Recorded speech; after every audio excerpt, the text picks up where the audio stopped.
Class 12 Physics Chapter 1st Electric Charges and Field.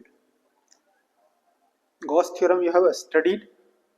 Now continuous charge distribution. अगर ये copy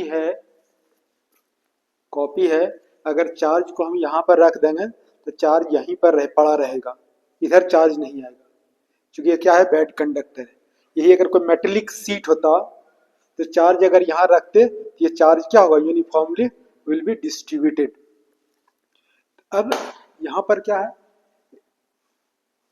linear charge density, surface charge density, volume charge density. तो charge क्या है, uniformly distributed है।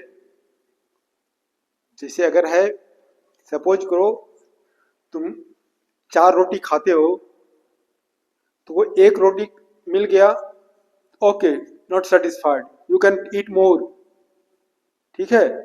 अब ये charge, linear charge density क्या होगा, इस पर थोड़ा सा चार्ज दे दोगे, सपोज करो ये मेटल है, थोड़ा सा चार्ज दे दोगे, ये चार्ज क्या हो गया, यूनिफॉर्मली डिस्ट्रीब्यूटेड। और चार्ज दे दोगे क्या होगा, यूनिफॉर्मली डिस्ट्रीब्यूटेड हो जाएगा। तो चार्ज क्या है, कंटिन्यूअस डिस्ट्रीब्यूशन ऑफ चार्ज, यानी चार्ज क्या होगा, यूनिफॉर्मली डिस्ट्रीब्यूटेड हो जाएगा, यूनिफॉर्मली। तो ये क्या है, लीनियर चार्ज डेंसिटी। अब चार्ज डिस्ट्रीब्यूटेड क्या हो गया, ये 1 डायमेंशनल बॉडी है, 2 डायमेंशनल बॉडी है, 3 dimensional body.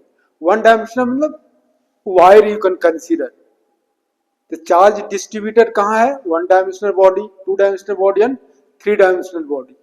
There are will be 3 density, linear charge density lambda, surface charge density sigma और वॉल्यूम चार्ज डेंसिटी रो।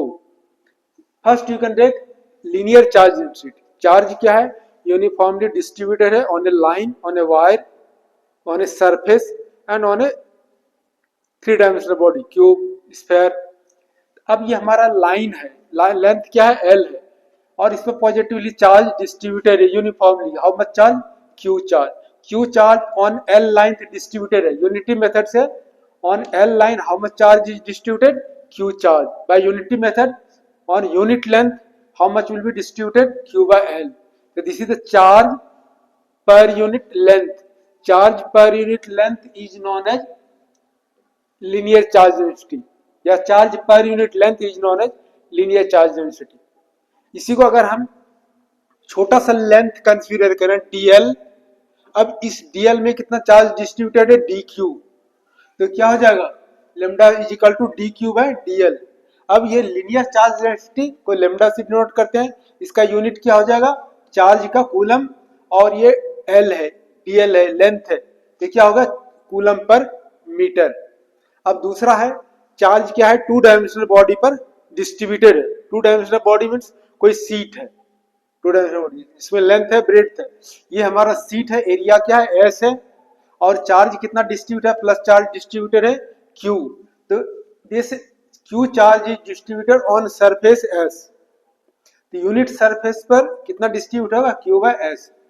तो charge per unit surface area is known as surface charge density. तो ये sigma हो गया, ये capital sigma इस तरह से कहते हैं, और स्मॉल सिग्मा, ये स्मॉल सिग्मा से क्या डिनोट करते हैं, डेंसिटी को डिनोट करते हैं, या सरफेस चार्ज डेंसिटी को।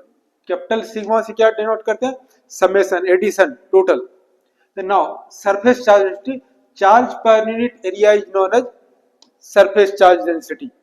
इसको और माइन्यूटली अगर कंसीडर करो, dq, ये हमारा एरिया कितना हो गया, ds, और इस एरिया में कितना चार्ज है, dq।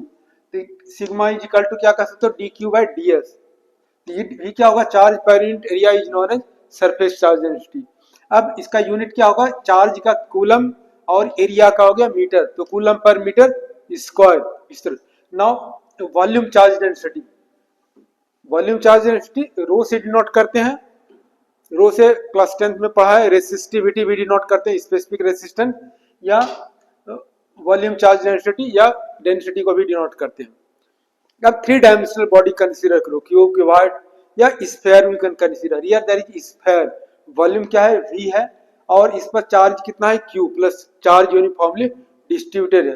तो v वॉल्यूम में चार्ज कितना है, q, यूनिट वॉल्यूम में क्या हो गया, q by v। तो this is charge per unit volume is known as volume charge density, rho is equal to Q by V, या इसको कंसीडर करो ये हमारा स्मॉल वॉल्यूम क्या होगा डी वी, इस स्मॉल वॉल्यूम में चार्ज कितना है डी क्यू, तो क्या हो जाएगा rho is equal to D Q by D V, charge per unit volume is known as volume charge density. अब इसका ऐसा यूनिट क्या हो जाएगा कूलम, वॉल्यूम का metre cube, coulomb per metre cube. इस तरह से ये तीन डेंसिटी पढ़ा, linear charge density, surface charge density and volume charge density.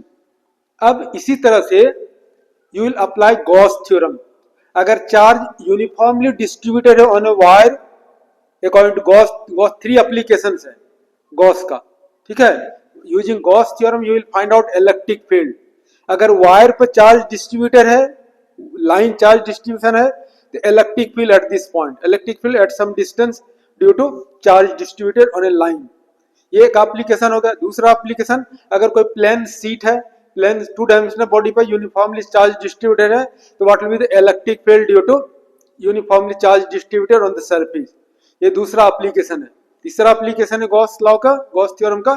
अगर चार्ज कोई स्फेरिकल सेल है, जैसे नारियल है, नारियल क्या होगा इनसाइड क्या है हॉलो है, एक सेल है, तो उसी तरह से मेटलिक स्फेरिकल सेल है, तो then you can find charge uniformly distributed है, electric field outside of the cell, on the cell and inside the cell.